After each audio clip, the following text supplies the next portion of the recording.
Good evening. This is a little bit of study into something I'd like to learn more about, and I find it doesn't always stick every time I read it, so it'd be nice to have a video about how electric motors work. And I'm going to cover more than just electric motors because these little write-ups are brief. Probably do fuel cells, and what was the other one? Oh, batteries. How electric motors work. Electric motors are everywhere. In your house, almost every mechanical movement that you see around you is caused by an AC, alternating current, or a DC, direct current, electric motor. By understanding how a motor works, you can learn a lot about magnets, electromagnets, and electricity in general. An electric motor uses magnets to create motion. If you have ever played with magnets, you know that opposites attract and likes repel. So if you have two bar magnets with their ends marked north and south, then the north end of one magnet will attract the south end of the other. On the other hand, the north end of one magnet will repel the north end of the other, and similarly, south will repel south. Inside an electric motor, these attracting and repelling forces create rotational motion. Electromagnets. An electromagnet is the heart of an electric motor. Imagine creating a simple electromagnet by wrapping 100 loops of wire around a nail and connecting it to a battery. The nail would become a magnet and have a north and south pole. Now say that you take your nail electromagnet, run an axle through the middle of it, and suspend it in the middle of a horseshoe magnet. The north end of the electromagnet would be repelled from the north end of the horseshoe magnet and attracted to the south end of the horseshoe magnet. The nail would move about half a turn and then stop. The key to an electric motor is to go one step further, so that, at the moment that this half turn of motion completes, the field of electromagnet flips. The field of the electromagnet flips. You flip the magnetic field simply by changing the direction of the electrons flowing in the wire. You can do that by flipping the battery over. If the field of the electromagnet flips at just the right moment, at the end of each half turn of motion, the electric motor would spin freely. Parts of an electric motor. The armature takes the place of the nail in the electric motor. It is an electromagnet made of thin wire coiled around two or more poles of a metal core. The armature has an axle, and the commutator is attracted to the axle. The flipping of the electric field is accomplished by two motor parts, the commutator and the brushes. The commutator and brushes work together to let current flow to the electromagnet and also to flip the direction in which the electrons are flowing at just the right moment. The contacts of the commutator are attached to the axle of the electromagnet, so they spin with the magnet.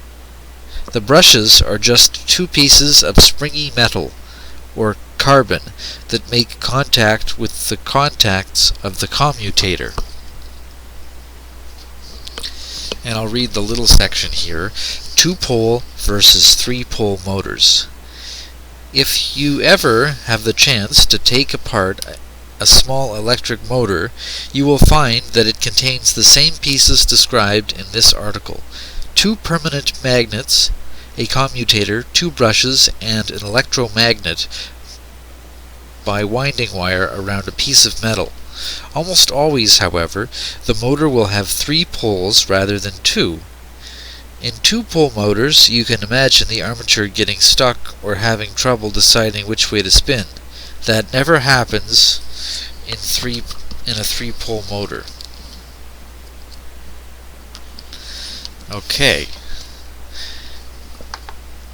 How batteries work. If you look at any battery, you'll see that it has 2 terminals.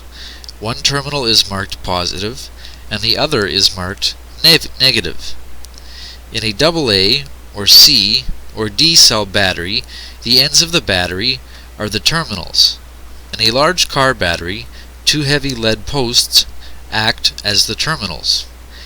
Electrons collect on the negative terminal of the battery. Inside the battery, a chemical reaction produces the electrons, and the speed of electron production, the battery's internal resistance, controls how many electrons can flow between the terminals. Electrons must flow through a wire from the negative to the positive terminal for the chemical reaction to take place. This is why a battery can sit on a shelf for a year and still have plenty of power. Unless electrons are flowing from the negative to the positive terminal, the chemical reaction does not take place. When you connect a wire, the reaction starts. Battery chemistry. The first battery was created by Alessandro Volta in 1800. To create his battery, Volta made a stack of alternating layers of zinc blotting paper soaked in salt water and silver. This arrangement came to be known as a voltaic pile. If you attach a wire to the top and bottom of the pile, you can measure a voltage and a current. The pile can be stacked as high as you like, and each layer increases the voltage by a fixed amount. Each layer creates about 1 volt, so a 10-layer stack will have 10 volts. Electrochemical reactions. Probably the simplest battery you can create is a zinc-carbon battery, and by understanding the chemical reaction going on inside this battery, you can understand how batteries work in general. Imagine that you have a jar of sulfuric acid, H2SO4. If you stick a zinc rod in it, the acid will immediately start to eat at the zinc. You will see hydrogen gas bubbles form on the zinc, and the rod and acid will start to heat up. Here's what is happening. 1. The acid molecules break up into 2 ions, 2 H+ ions and 1 S2O4 ion. Number 2. The zinc atoms on the surface of the zinc rod lose their electrons to become zinc ions. The zinc ions combine with the S2O4 ions to create zinc sulfide, ZnSO4, which dissolves in the acid. That was number 3. Number 4. The electrons from the zinc ions combine with hydrogen ions in the acid to create H2 molecules, that is hydrogen gas.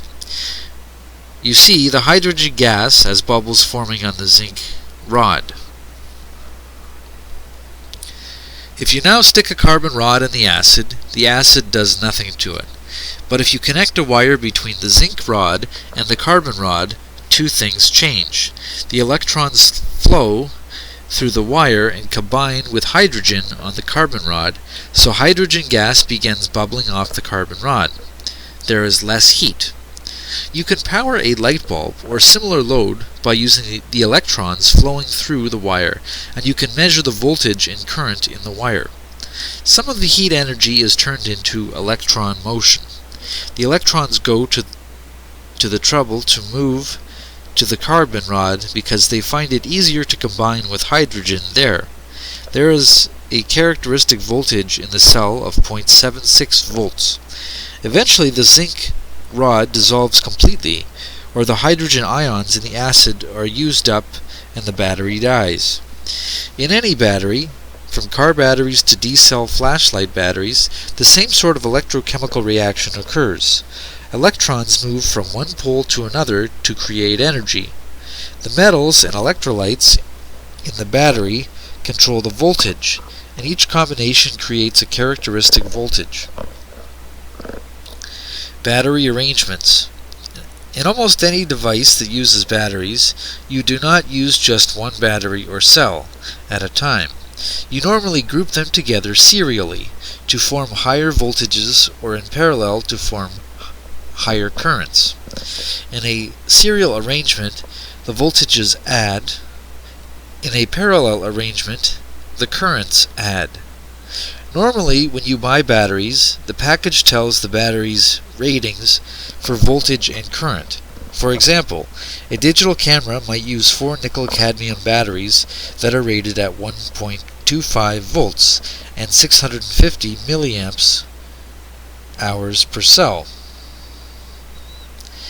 The milliamp hour rating means that the cell can produce 650 milliamps for 1 hour.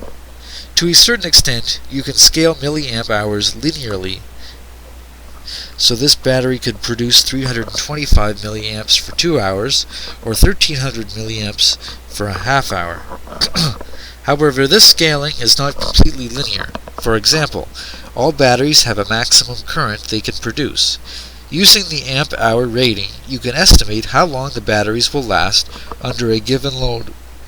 If you arrange 4 of these batteries in a serial arrangement, you can get 5 volts, 1.25 times 4, at 650 milliamp hours. If you arrange them in a parallel, you get 1.25 volts at 2600, 650 times 4, milliamp hours.